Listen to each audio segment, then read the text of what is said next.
Mridu's Kids Zone.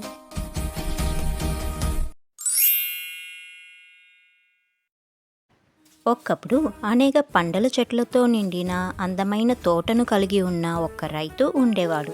ఆ తోటను సంరక్షించడానికి ఆయన ప్రతిరోజు కష్టపడి పనిచేశాడు. ఒకరోజు తన కుమారుడితో కలిసి పండ్లు కోస్తుండగా ఒక అన్యుడు చెట్టుపై కూర్చుని పండ్లు తింటే ఉండేదాన్ని అతను చూశాడు. ఆ రైతు కోపంతో, "ఎందుకు దొంగతనం చేస్తున్నావు?" అని అడిగాడు. దానికి ఆ అన్యుడు గర్వంగా, "ఈ తోట దేవునికి చెందినది, నేను ఆయన సేవకుడిని, కాబట్టి ఈ పండ్లు తీసుకోవడానికి నాకు హక్కు ఉంది" అని సమాధానం చెప్పాడు.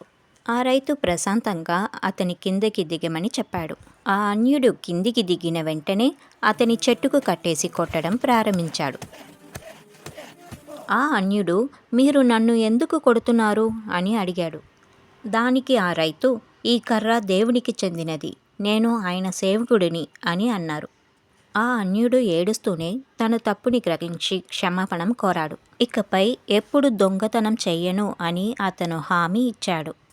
ఆ తర్వాత ఆ రైతు అతనిని క్షమించి విడుదల చేశాడు. తప్పు పనులను న్యాయపరచడానికి దేవుని పేరును దుర్వినియోగం చేయకూడదు అని కూడా అతనికి బోధించాడు. మిత్రులారా, తప్పు చేయడానికి దేవుని పేరును ఎప్పుడూ దుర్వినియోగం చెయ్యకండి. Like and subscribe for more videos.